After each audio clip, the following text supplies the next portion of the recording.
ನಮಸ್ಕಾರ, ಪ್ರಜಾ ಫ್ಲಾಶ್ 10ಗೆ ಸ್ವಾಗತ. ನಾನು ರಚನಾ ನಂಜುಂಡ. ಇದೀಗ ನೋಡೋಣ ಈವರೆಗಿನ ಹೈಲೈಟ್.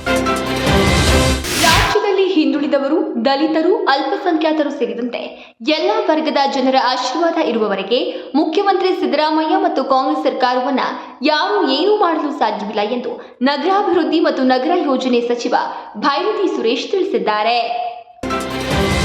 ಮೈಸೂರು ನಗರದಲ್ಲಿ ರೌಡಿ ಶೀಟರ್ ಕಾರ್ತಿಕ್ ಕೊಲೆ ಪ್ರಕರಣವು ಸಾಮಾಜಿಕ ಜಾಲತಾಣಗಳಲ್ಲಿ ತೀವ್ರ ಚರ್ಚೆಗೆ ಕಾರಣವಾಗಿದೆ.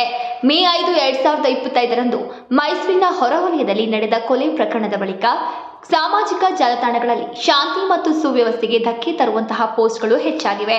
ಈ ಹಿನ್ನೆಲೆಯಲ್ಲಿ ಮೈಸೂರು ನಗರ ಪೊಲೀಸ್ ಆಯುಕ್ತ ಸೀಮಾ ಲಾಟ್ಕರ್ ಅವರು ಕಠಿಣ ಕಾನೂನು ಕ್ರಮದ ಎಚ್ಚರಿಕೆ ನೀಡಿದ್ದಾರೆ. ಪಾಕಿಸ್ತಾನದ ಮೇಲೆ ಯುದ್ಧ ಗೆದ್ದಿರುವುದರಿಂದ ಇಡೀ ಜಗತ್ತು ಭಾರತದತ್ತ ತಿರುಗಿ ನೋಡುವಂತಾಗಿದೆ. ಇಂತಹ ಸಂದರ್ಭದಲ್ಲಿ ಯುದ್ಧದ ಉದ್ದೇಶ ಈಡೇರಿದೆಯಾ ಎಂದು ಪ್ರಶ್ನಿಸುವ ಮುನ್ನ ಆತ್ಮವಿಮರ್ಶೆ ಮಾಡಿಕೊಳ್ಳಬೇಕು ಎಂದು ರೈಲ್ವೆ ರಾಜ್ಯ ಸಚಿವ ವಿ ಸೋಮಣ್ಣ ಕಾಂಗ್ರೆಸ್ ನಾಯಕರಿಗೆ ತಿರುಗೇಟು ನೀಡಿದರು.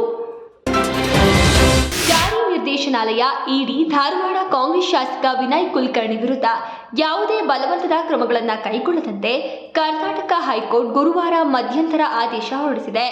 ಐಶ್ವರ್ಯ ಗೌಡಗೆ ಸಂಬಂಧಿಸಿದ ಅಕ್ರಮ ಹಣ ವರ್ಗಾವಣೆ ಪ್ರಕರಣದ ತನಿಖೆಗೆ ಸಂಬಂಧಿಸಿದಂತೆ ಹೈಕೋರ್ಟ್ ಈ ನಿರ್ದೇಶನ ನೀಡಿದೆ. ಗ್ರೇಟರ್ ಬೆಂಗಳೂರು ಆಡಳಿತ ಕಾಯ್ದೆಗೆ ರಾಜ್ಯಪಾಲರ ಒಪ್ಪಿಗೆ ದೊರೆತಿದ್ದು ಮೇ 15ರಿಂದ ಜಾರಿಗೆ ಬಂದಿದೆ. ಇನ್ನು ಮುಂದೆ ಬೆಂಗಳೂರು ಗ್ರೇಟರ್ ಬೆಂಗಳೂರು ಆಗಲಿದೆ. ಗ್ರೇಟರ್ ಬೆಂಗಳೂರು ಪ್ರದೇಶದಲ್ಲಿ ಕನಿಷ್ಠ 3 ಪಾಲಿಕೆ ರಚನೆಯಾಗುವ ಸಾಧ್ಯತೆ ಇದೆ ಎಂದು ಮುಖ್ಯಮಂತ್ರಿ ಸಿದ್ದರಾಮಯ್ಯ ಅವರು ಹೇಳಿದರು. ರೈಲ್ವೆ ಯೋಜನೆಗಳನ್ನು ಪ್ರತಿ ಹಳ್ಳಿಗೂ ತಲುಪಿಸುವ ಚಿಂತನೆ ನಮ್ಮ ಸರ್ಕಾರದಾಗಿದೆ. ಅದಕ್ಕಾಗಿ ಪ್ರಧಾನಮಂತ್ರಿಗಳು ದೇಶದಲ್ಲಿ 7 ಲಕ್ಷ ಕೋಟಿ ರೂಪಾಯಿ ಹಳೆಯ ರೈಲ್ವೆ ಯೋಜನೆಗಳನ್ನು ಕೈಗೆತ್ತಿಕೊಂಡಿದ್ದಾರೆ ಎಂದು ಭಾರತ ಸರ್ಕಾರದ ರೈಲ್ವೆ ಮತ್ತು ಜಲಶಕ್ತಿ ರಾಜ್ಯ ಸಚಿವರಾದ ವಿ ಸೋಮಣ್ಣ ಹೇಳಿದರು. ಪಾಕಿಸ್ತಾನವು ಗಡಿಗಾಚೆಗಿನ ಭಯೋತ್ಪಾದನೆಗೆ ನಿರಂತರ ಬೆಂಬಲ ನೀಡುತ್ತಿರುವುದರಿಂದ ಸಿಂಧೂ ಜಲ ಒಪ್ಪಂದವನ್ನು ಅಮಾನತುಗೊಳಿಸಲಾಗಿದೆ ಎಂದು ಜೈಶಂಕರ್ ಮಹತ್ವದ ರಾಜತಾಂತ್ರಿಕ ಹೇಳಿಕೆ ನೀಡಿದ್ದಾರೆ.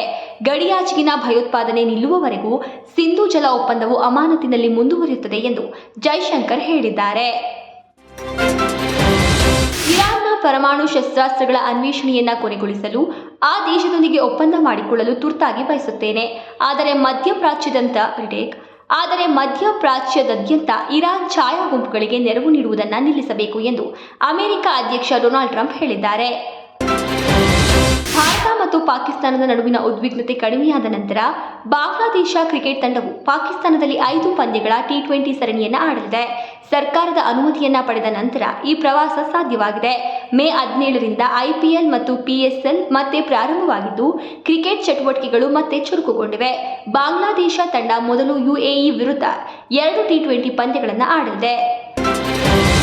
ಸಂಗೀತ ಕಾರ್ಯಕ್ರಮದ ಸಂದರ್ಭದಲ್ಲಿ ಕನ್ನಡಿಗರನ್ನ ಪಹಲ್ಗಾಮ್ ದಾಳಿಗೆ ಹೋಲಿಕೆ ಮಾಡಿ ಆಕ್ಷೇಪಾರ್ಹ ಹೇಳಿಕೆಗಳನ್ನು ನೀಡಿದ ಬಾಲಿವುಡ್ ಗಾಯಕ ಸೋನು ನಿಗಮ್ ವಿರುದ್ಧ ದಾಖಲಾಗಿರುವ ಅಪರಾಧದ ತನಿಖೆ ನಡೆಸಲು ಕರ್ನಾಟಕ ಹೈಕೋರ್ಟ್ ಗುರುವಾರ ನಗರ ಪೊಲೀಸರಿಗೆ ಅನುಮತಿ ನೀಡಿದೆ.